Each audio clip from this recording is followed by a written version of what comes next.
Bueno, pues Martí Batres, jefe de gobierno de la Ciudad de México, muchísimas gracias por este espacio que nos das para platicar y conversar con la audiencia de La Octava. Muchas gracias. Gracias, Eli Almanza. Estamos a la orden. Al contrario, muchas gracias. Pues Martí, yo de entrada empezaría por preguntarte qué significa para ti, Martí Batres, haber sido confirmado por el Congreso de la Ciudad de México en esta tarea, importante tarea de gobernar una de las ciudades más importantes del mundo, tan rica y compleja. Y bueno, después de lucha de tantos años en la izquierda en nuestro país, llegar a la jefatura de gobierno en este contexto, ¿qué significa para ti? Significa muchas cosas. Formo parte de un proyecto de transformación, entonces significa una gran responsabilidad. Tengo que aportar a ese proyecto de transformación, tengo que ayudar a que se siga transformando la Ciudad de México. Evidentemente es una responsabilidad muy importante dentro de todas las responsabilidades que he tenido, quizá la más compleja por todo lo que entraña la ciudad. Se corresponde con grandes pasiones políticas que he tenido, una de ellas es la política social y la otra es la ciudad. Tengo, digamos, con esos temas, aunque en política hay muchas cosas que hacer, pero con la ciudad y con los temas de política social tengo una relación hasta afectiva, por decirlo así, académica, afectiva, política, tiene que ver con mi propia historia. Y creo que es una oportunidad grande para ayudarle a mucha gente. ¿Qué trato de hacer? Aprovechar el tiempo histórico y pensar cuántos temas hay, cuánta gente nos ha pedido ayuda por problemas que tiene, y entonces busco cómo ayudar a la gente que está en tal o cual circunstancia, ¿no? Por ejemplo, que una vecindad de alto riesgo se está cayendo en algún lugar de la ciudad, pues ayudar a que se pueda expropiar para que se pueda reconstruir, por ponerte un ejemplo. Por ejemplo, llegan vecinos de una unidad habitacional que fue construida hace 30 años y me dicen, no tenemos escrituras. Pues me pongo a ayudarles para que tengan escrituras.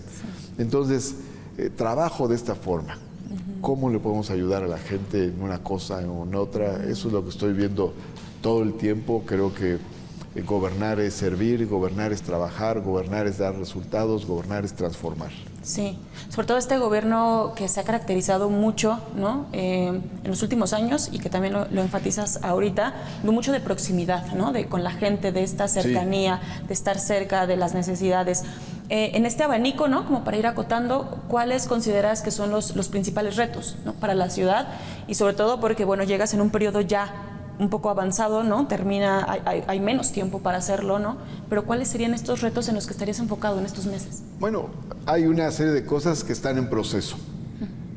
Por ejemplo, está lo de la línea 1 del metro, está lo de la línea 12 del metro, está lo de la línea 3 del cablebús, está lo del tren interurbano. O sea, son temas que estaban en proceso ya, que habían sido ya impulsados por la doctora Claudia Sheinbaum, y que yo traigo la responsabilidad y el apuro de que avance, ¿no? Me dio mucho gusto que pudimos inaugurar la reapertura de 5 estaciones del tramo elevado de la línea 12. Ya venía todo un trabajo y ahora se concretó, por ponerte un ejemplo, y estamos haciendo la supervisión de las obras de la línea 1 cada sábado. Y estamos viendo también lo de la línea 1, la línea 3 del cablebús, que tenemos una reunión cada semana. Entonces estamos en eso. Hemos estado entregando vivienda que ya estaba construida, pero todavía no se había entregado a sus beneficiarios. Entonces, más de una decena de proyectos de vivienda ya los entregamos a sus beneficiarios. De hecho, al día siguiente que llegué aquí a la jefatura de gobierno, hablé con los directivos del INVI y les dije, quiero que desatoremos, porque me dice la gente que ya sus viviendas ya están construidas. Entonces, quiero entregar. Entonces, hemos estado entregando. Y también he estado entregando vivienda de damnificados, de los temblores, que vamos bien. Tenemos ahí 14,000 viviendas ya entregadas, 6,000 viviendas en construcción y 2,000 viviendas por empezar, que son las últimas que nos faltarían ya para el último empujón de la reconstrucción. Ahí también estamos apurándole para avanzar lo más rápido posible.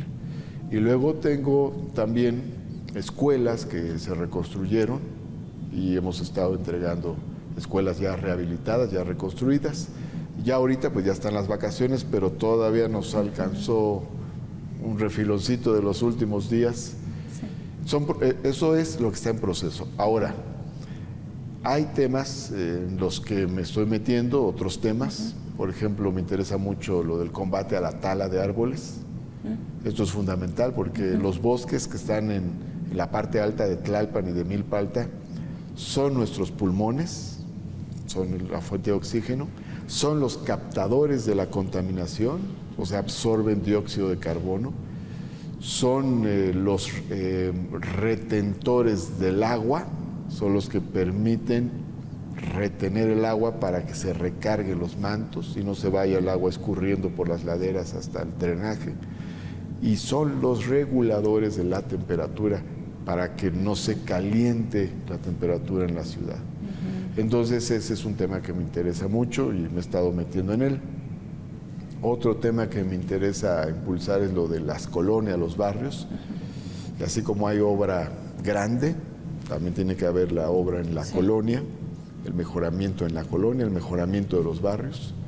Otro tema es el del agua. Me interesa mucho cómo podemos seguir impulsando el tema de la captación de agua de lluvia. O sea, tenemos las lluvias y nos falta agua al mismo tiempo, ¿no? Nos sobra y nos falta. Es una ironía. No nos va a alcanzar el tiempo breve para resolver este tema, pero sí yo quisiera dejar encaminado normativamente, institucionalmente, el tema del aprovechamiento del agua de lluvia. Y tengo también otra inquietud, que es cómo acercamos la creación cultural y artística a los barrios. O sea, cómo llevamos, así como hacemos los grandes conciertos en el Zócalo, también tener nuestros conciertos en la plaza cívica, en el parque de la colonia, del pueblo. Ese, digamos, ahí hay varias de mis inquietudes para este lapso que sigue. Y fundamentales.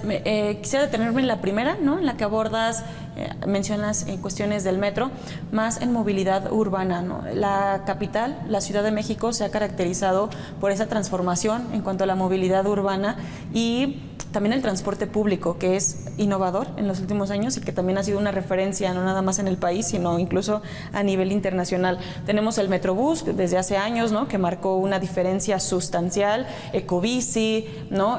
Bueno, el metro que mencionabas, ahora el cablebús. ¿Cómo va este balance más bien macro en general en cuanto a la movilidad humana?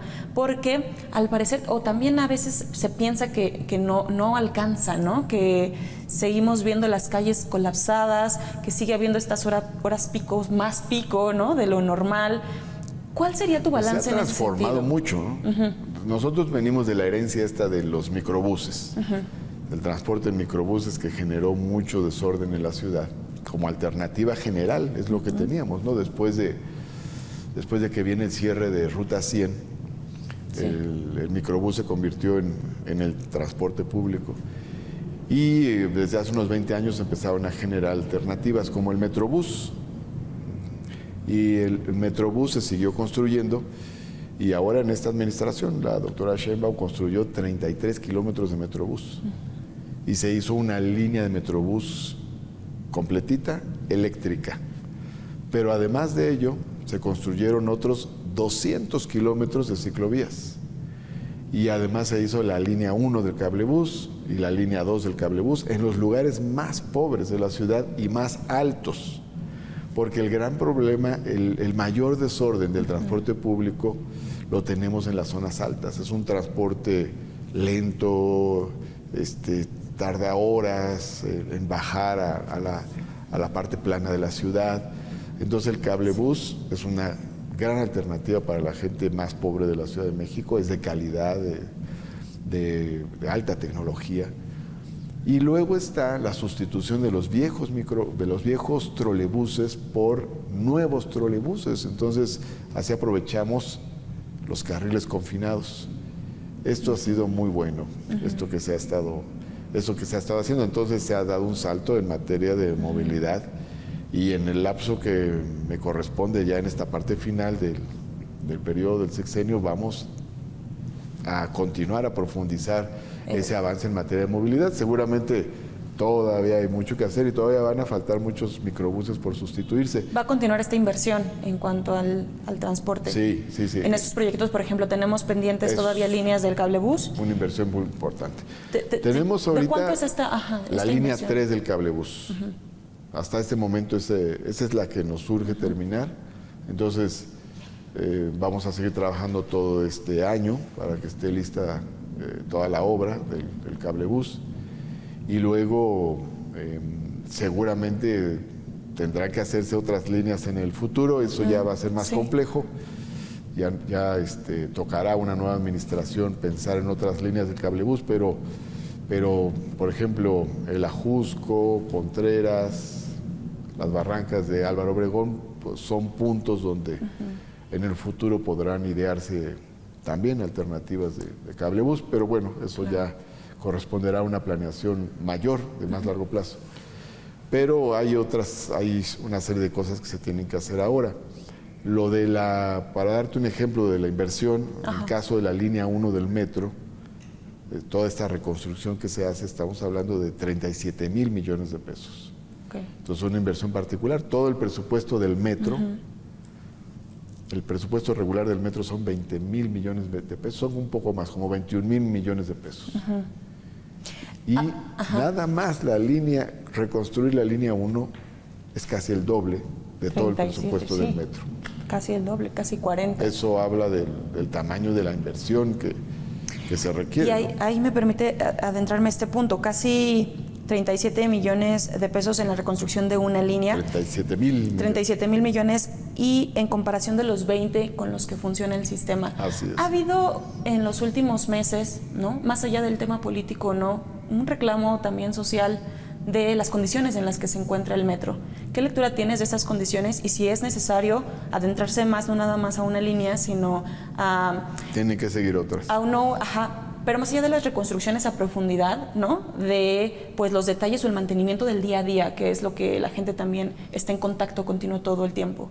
¿Qué lectura tienes de las condiciones del metro, que ha habido un reclamo social importante? Bueno, hay dos cosas que hacer.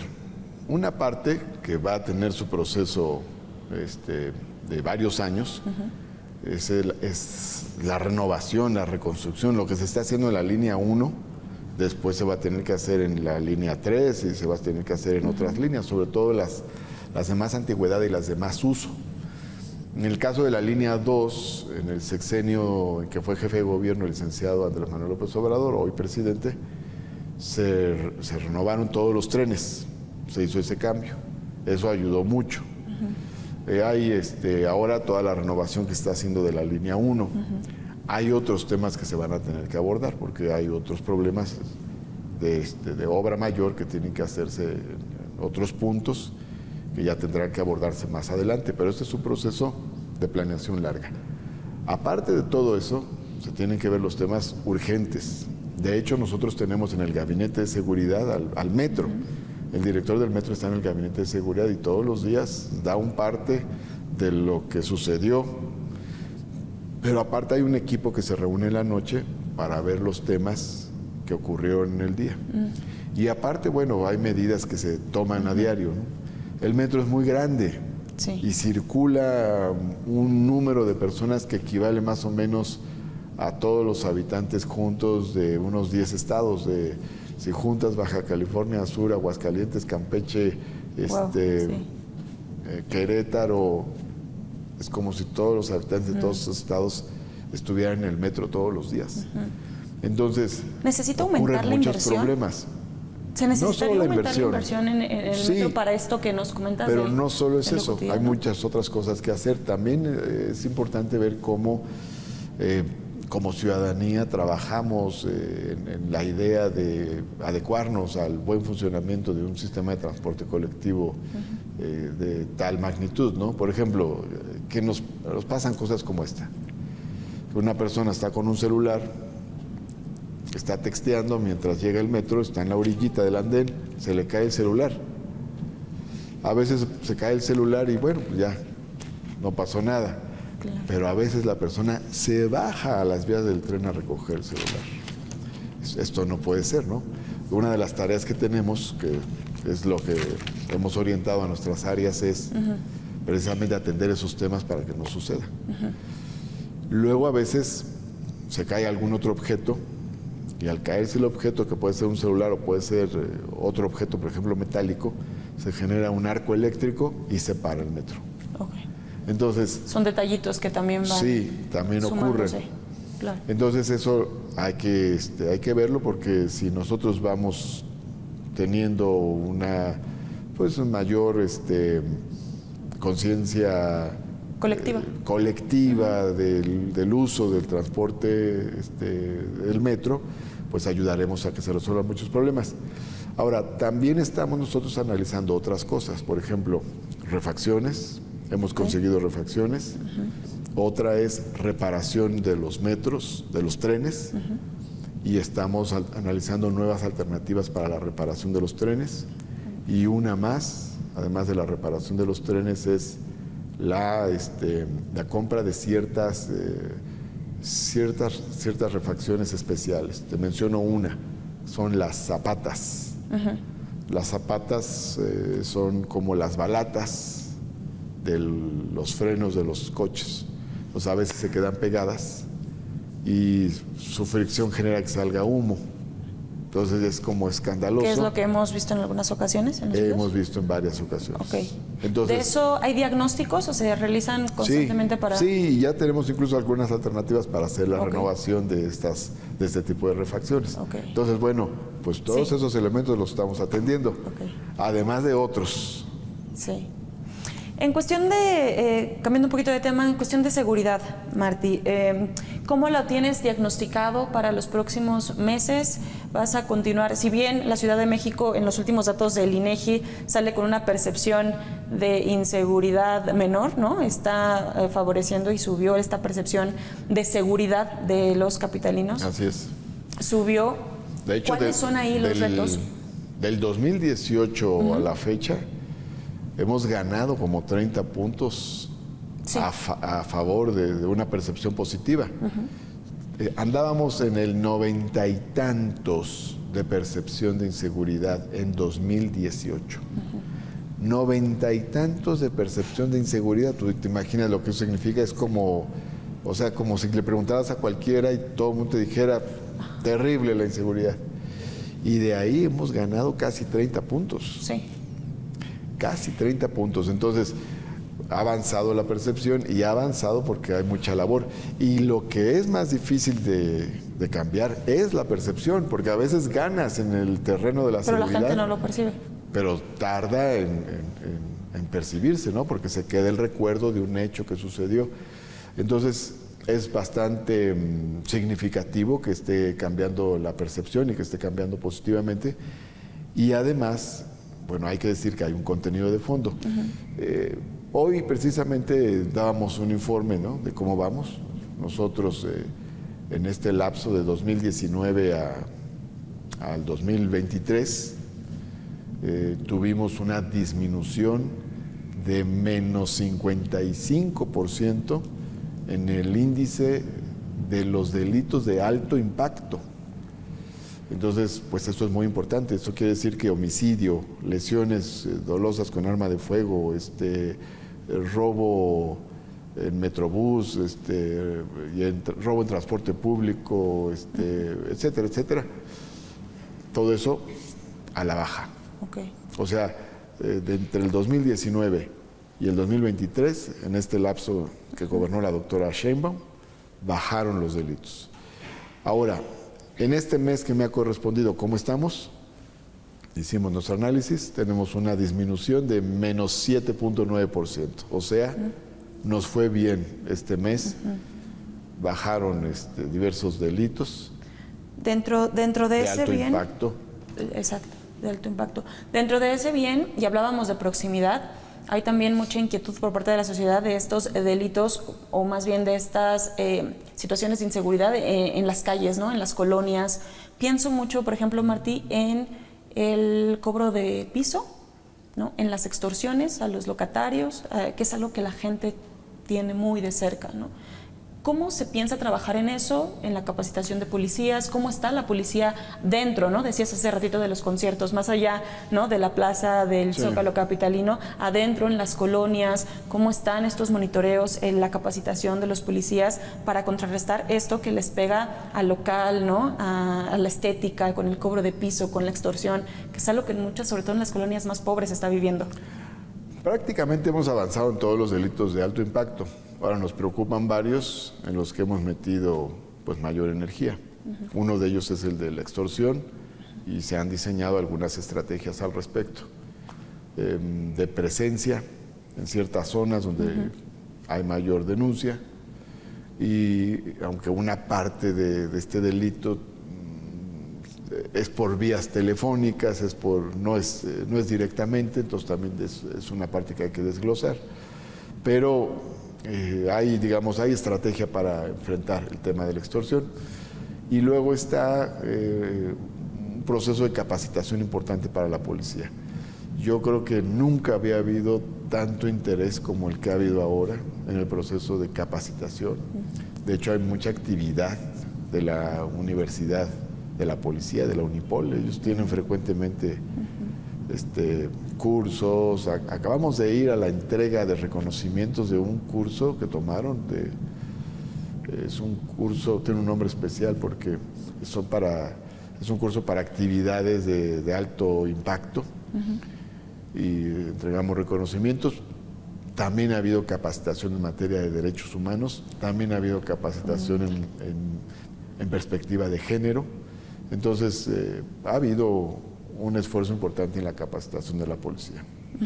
En este sentido, también ha habido varias ocasiones en las que pues, la gente, ¿no?, hace este llamado a que la policía pues, no sea parte del problema, ¿no? Estas capacitaciones están enfocadas, ahorita que decías, en materia de derechos humanos, también a no ser parte del problema y que yo sienta cuando veo a un policía de seguridad y no lo contrario. Mira, el número de elementos que ha sido sancionado ahora es elevado. O sea, antes se permitía, antes pasaban las cosas, pero ahora internamente hay mucho interés.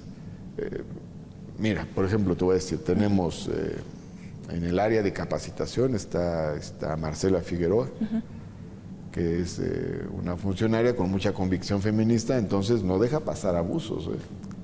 Entonces, no solo se mete fuerte a la capacitación, no solo ha capacitado fuertemente a las Ateneas, también ha capacitado fuertemente al personal en general y también está atenta a cualquier abuso que tengamos.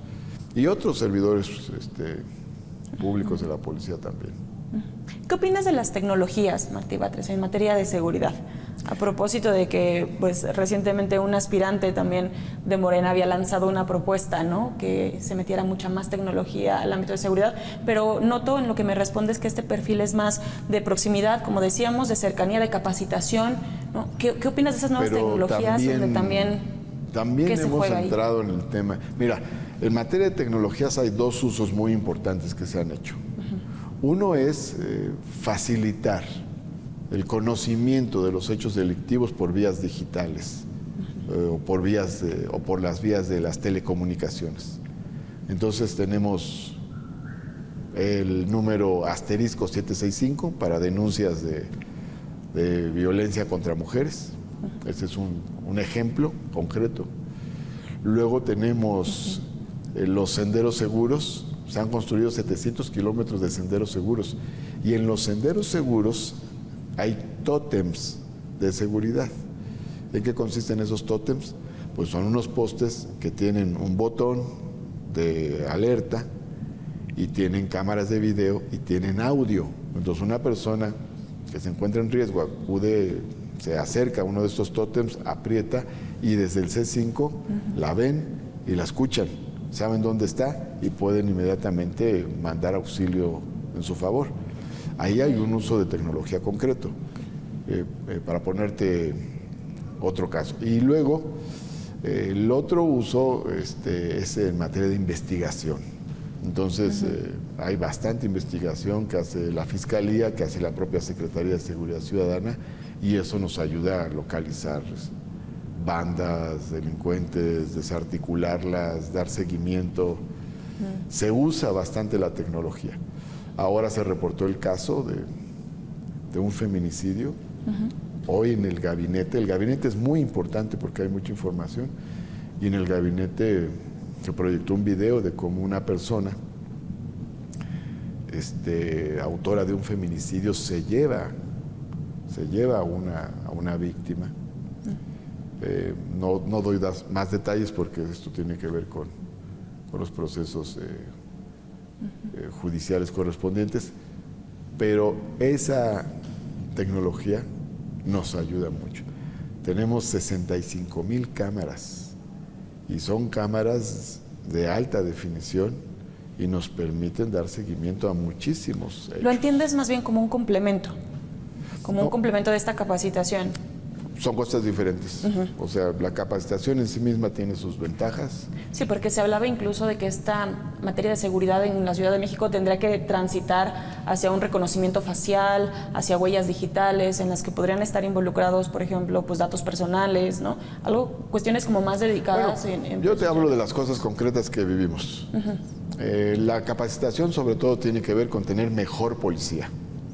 Una policía con mayor formación de valores humanísticos y también mayores capacidades y destrezas para enfrentar a la delincuencia.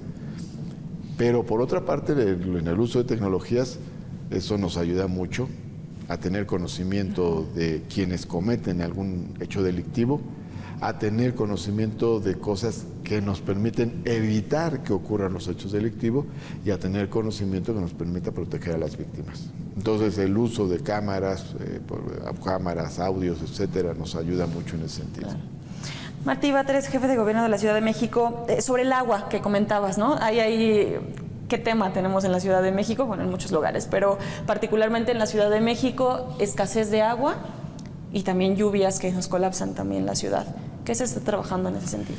Bueno, estamos ahora, apenas llegué yo a esta responsabilidad, sacamos inmediatamente un programa de atención a la ola de calor. Nos preocupó que se fueran a dar casos de deshidratación o de ese tipo. Sí.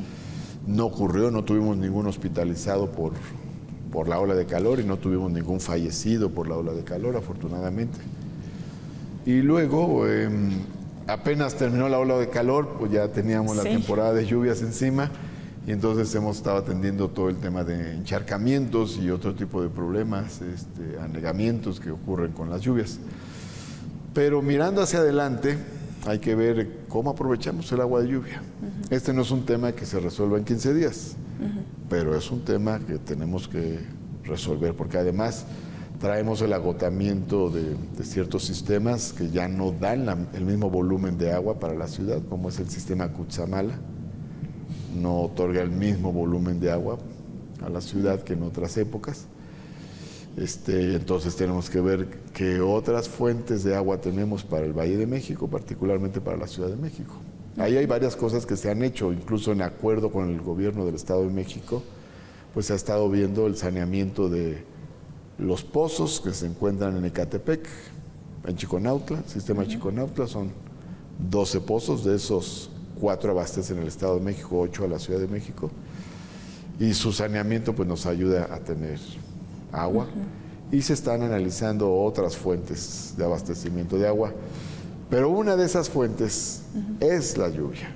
Claro.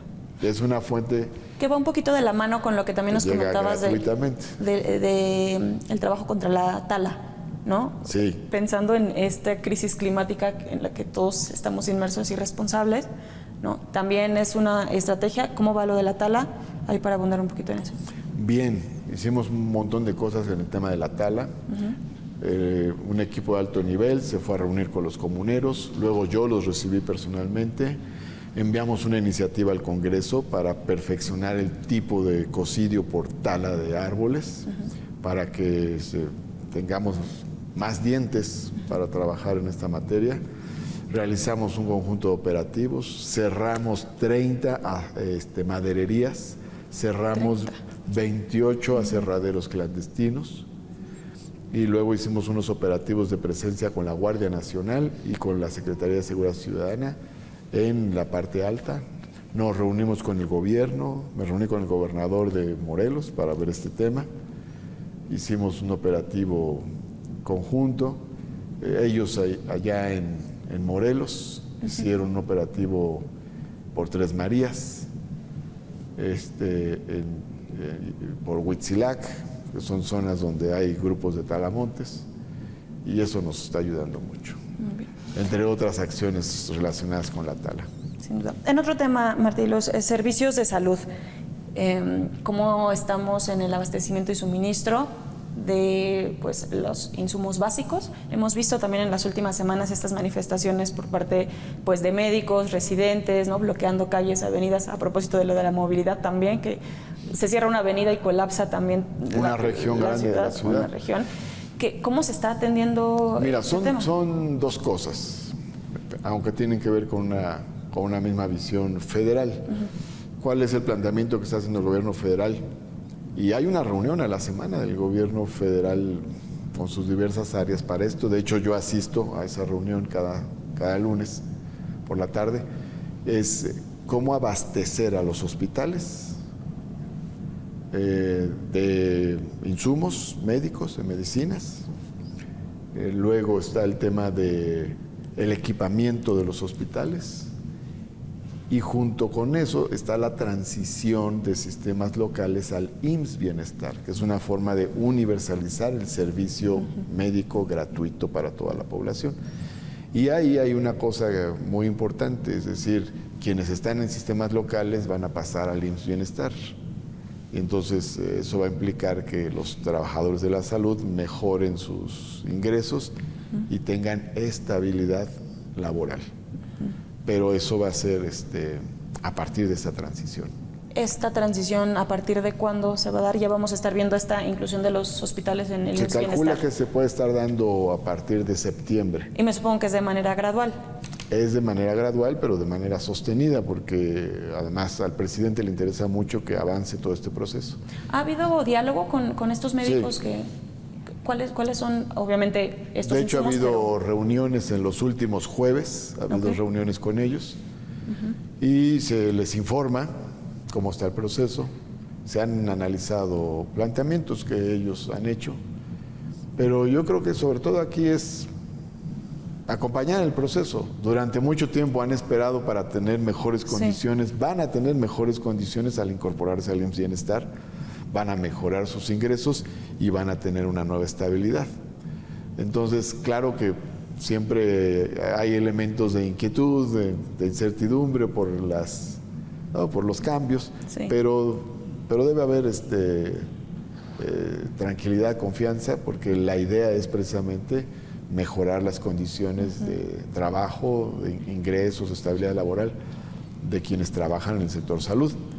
Ahora, además de eso, tocaste otro tema que es el abastecimiento de los centros de salud, de los hospitales. Sí.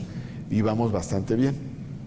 Traemos en hospitales y centros de salud entre el 90 y 97% de abastecimiento de medicamentos.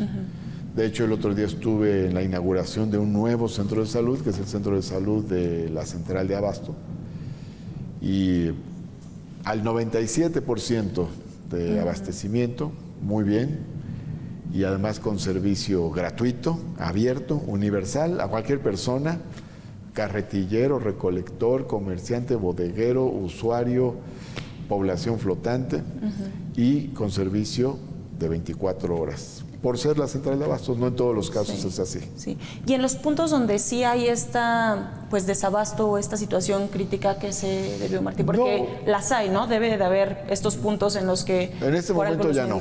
Ya no. No, ahorita ya no. Hay un abastecimiento general de los centros de salud y de los hospitales. Ya ahorita más bien estamos viendo otras cosas, por ejemplo, iniciar un proceso que va a durar varios meses de equipamiento. De algunos casos, especialmente queremos equipar el hospital de La Pastora, que está en Cuautepec, en Gustavo Madero, que es una zona muy pobre, y es un equipamiento para combatir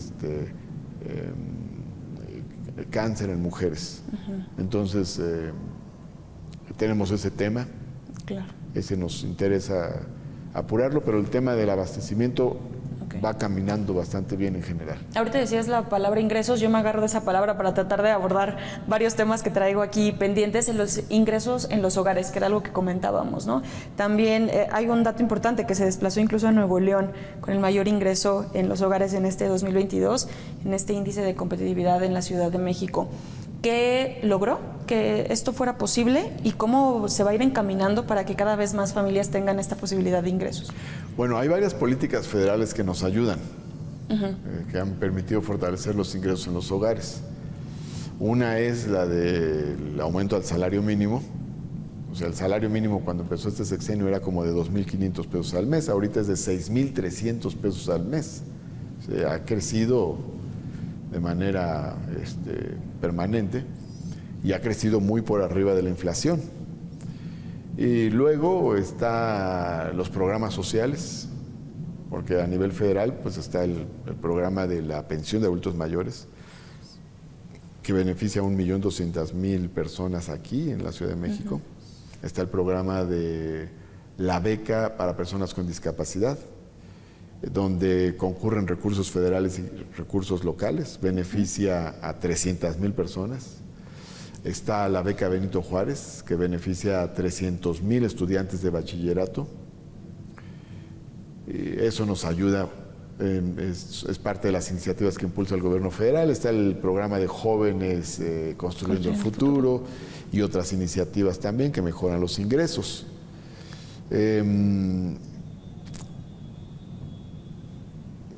Ciertos cambios demográficos y económicos en Estados Unidos y la búsqueda del gobierno federal de la buena relación con los mexicanos que viven en Estados Unidos nos ha ayudado a incrementar las remesas, no han dejado de subir, es impresionante. Entonces eso es una fuente de ingresos también importante. Y luego tenemos políticas locales. En materia de políticas locales está la beca para niñas y niños en las escuelas públicas, el seguro de desempleo, el programa de empleo temporal.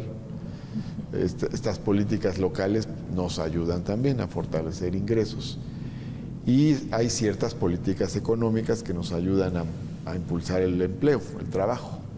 Por ejemplo, hicimos muchas modificaciones administrativas para facilitar la apertura de negocios. La Ciudad de México es un buen lugar para abrir un negocio. Puedes abrirlo digitalmente. Entonces, eso nos ayuda a que florezcan negocios por todos lados y eso ayuda a que haya empleo, ¿no? En algunas alcaldías, perdóname, los están criminalizando incluso. Eso está mal. ¿Consideras que, por ejemplo, eso es parte de una limpieza social que se ha también señalado? Porque hay muchos locales, muchos negocios, ¿no? Que incluso con la pandemia, que eso también es importante, Martí, con la pandemia pues los negocios salieron a las calles. Sí. ¿No? Y ahorita los están quitando en algunas alcaldías de una forma muy despectiva. Eso está mal, muy mal, porque tenemos que cuidar que se siga desarrollando la economía. Si a una entidad federativa le pegó la pandemia, en todos los sentidos fue a la Ciudad de México, porque todos, como estamos todos muy juntos, pues eso ocasionó mucho daño, pero pues necesitamos alentar todos los mecanismos que generen empleo, que generen trabajo, que generen dinamismo económico, ¿no? ¿Sí consideras que es parte de como de una limpieza? Pues yo no sé qué lo motive, pero está mal.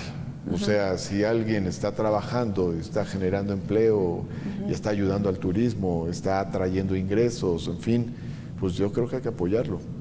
El programa de los restaurantes a cielo abierto pues comienza por la pandemia. ¿Por qué? Sí. Para evitar los contagios adentro del restaurante. Entonces salimos. Es verdad que ya también muchos no se regresaron.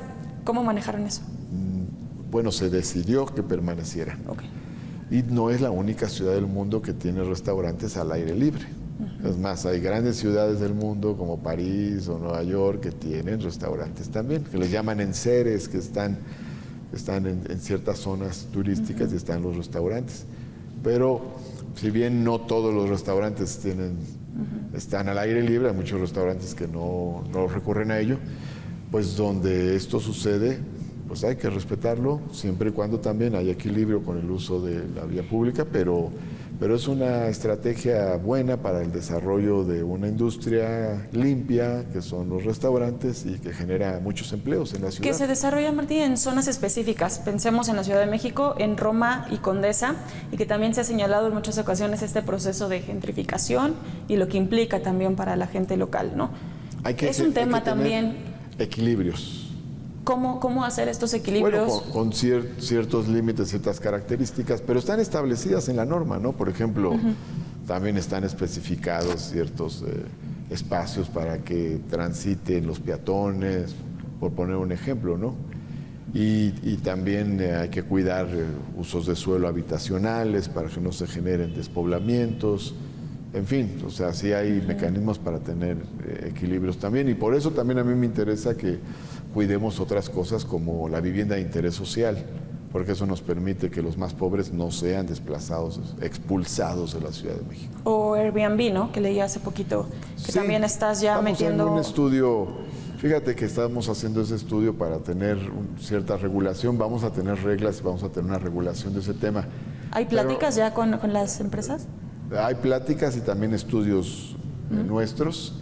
Hay intercambio de información con las empresas que están en Airbnb, aunque no tiene el tamaño que muchos piensan. Es mucho más acotado, ¿no? Es menor.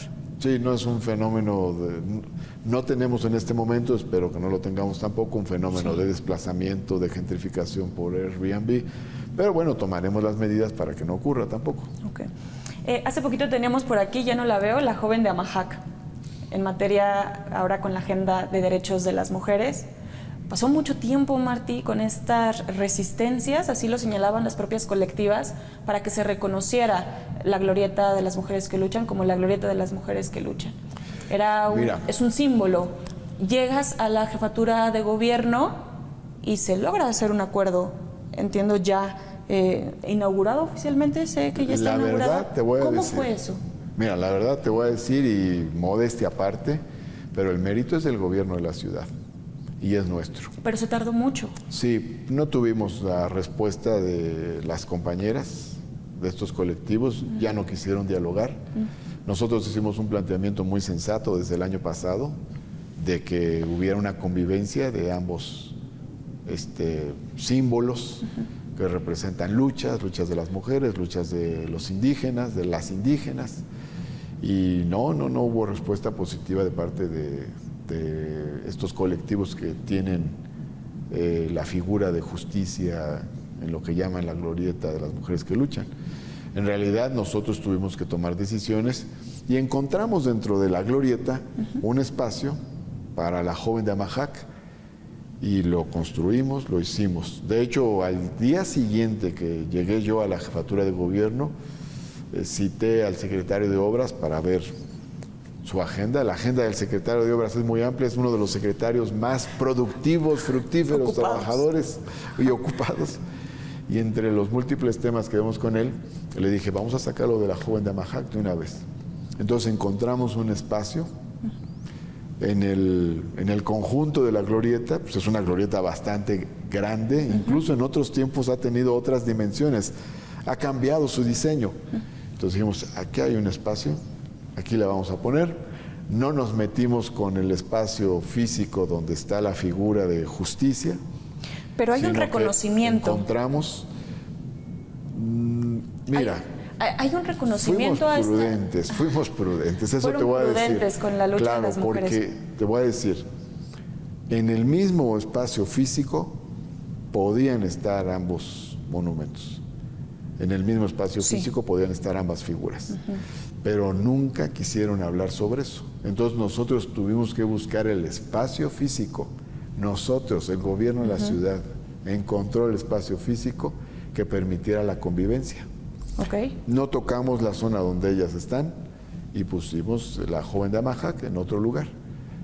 Pero la verdad, modestia aparte, es mérito del gobierno, no es resultado de ningún acuerdo. Es mérito del gobierno que tuvo la habilidad de encontrar el lugar para que la joven de Amahac estuviera dentro de lo que alguna vez fue la glorieta de Colón, sin meterse al espacio donde está la otra figura que llaman justicia. Y no estaba muy lejos, estaba ahí. Pudieron convivir. pero hay este reconocimiento de, se pudo de hacer la la lucha. se pudo hacer la convivencia, pero como te digo, es mérito del gobierno La glorieta de las y los desaparecidos, Martí. Es un Espérame, tema. la glorieta, lo que alguna vez fue ex glorieta De La Palma. No, me regreso al tema. De Colón. De Colón. Lo que fue la Ajá. glorieta de Colón, bueno, se llamó glorieta de Colón porque ahí estaba Cristóbal Colón, pero todavía no tiene un nuevo nombre oficial. Y ahí hay, ¿Cuál va a ser ese nombre? pues hay diversas denominaciones porque ha habido diversas propuestas, ¿no? De diverso tipo. Se ha hablado de la glorieta de la resistencia o la glorieta de las resistencias o la la glorieta justicia. De la joven de Amajac o en fin, vamos a ver. Eso todavía no hay un nombre oficial que se le haya puesto Digamos a la que ahorita glorieta, el ¿no? paso es ya están ahí conviviendo, estamos bien hasta ahí. Así es. Para el gobierno de la Ciudad de Ya México están todavía ahí. no hay un nombre de esa glorieta. Ya están ahí conviviendo. Ahora, Colón todavía no se va del todo. Esa es otra parte que falta. Y ahí es muy importante, yo espero que en algún momento haya disposición de las compañeras que están ahí, que colocaron la figura de justicia, que haya disposición para dialogar, porque tenemos que llevarnos el basamento a otro lado. Entonces necesitamos un basamento El que está ahí. diferente para la figura de justicia. Ok. Para podernos llevar el basamento de Colón, nos lo vamos a llevar al Museo del Virreinato. Muy bien. ¿Y se mantiene al Museo del Virreinato. este diálogo? ¿Ya se retomó este diálogo? No. Pues no nos han respondido. Ahora sí que Ok. el gobierno ha estado abierto al diálogo. Nos ha ayudado mucho la presidenta de la Comisión de Derechos Humanos de la Ciudad de México, Nacheli Ramírez. Ella ha sido buena mediadora y nosotros queremos el diálogo porque queremos por la vía del diálogo hacer este cambio para podernos llevar el basamento de Colón a otro lugar, que te digo va a ser el Museo del Virreinato, que está en Tepozotlán, en el Estado de México. Allá nos vamos a llevar. Sí, bellísimo además. Que ya lo platicamos con el INAH, en fin. Pero pues ahora sí que ojalá tengamos respuesta y apertura de parte de las compañeras para ese diálogo. Sí, glorieta de las y los desaparecidos. Bueno, Estamos el lugar, en una ruta parecida, pero también, ¿qué pasa? Yo te voy a decir mi opinión. El punto fundamental de la memoria de los desaparecidos es ahí en lo que le llaman la estela de luz. Es el punto simbólico fundamental que existe. Que para lo ello, ¿no? inauguró un gobierno pasado, señalado también, responsable de estas desapariciones. Precisamente por eso, ¿no? O sea, ¿cuándo se desata el problema de las desapariciones? Pues cuando viene la supuesta guerra contra el narco, que como ya vimos no fue una guerra contra el narco. Entonces es cuando ocurre el fenómeno de las desapariciones. Por eso el lugar donde debe hacerse memoria de los desaparecidos, desde nuestro punto de vista, es ahí. Ahí donde está la llamada estela de luz, es el lugar idóneo para la memoria de los desaparecidos. Incluso tenemos ahí placas de muchas personas desaparecidas que se han ido colocando en el suelo de esta zona. Hay un llamado, un Martí, punto, ¿no? de la gente, de los familiares, hay un llamado al gobierno de la Ciudad de México, así que se les deje tener sus fotografías, que se les deje manifestarse de esa forma, Bueno, que pueden incluso convivir con el ahuehuete en el momento. En principio te digo, hay un punto que simbólica e históricamente consideramos en principio que es el más adecuado, ¿no? Ok. Ya para finalizar, porque sé que tenemos tiempo encima, ¿cómo ves el proceso electoral que viene?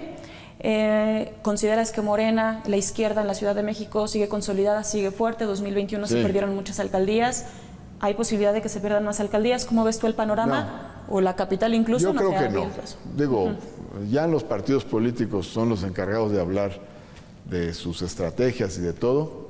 Y Morena ya tendrá que decir cuál es su estrategia como partido político para lo que sigue. Pero lo que sí te puedo decir es, la Ciudad de México es una ciudad progresista, no es una ciudad conservadora. O sea, ¿dónde se aprobó el matrimonio igualitario por primera vez? Sí. Aquí. Y donde se aprobaron derechos de las mujeres, donde se descriminalizó la conducta de las mujeres, aquí.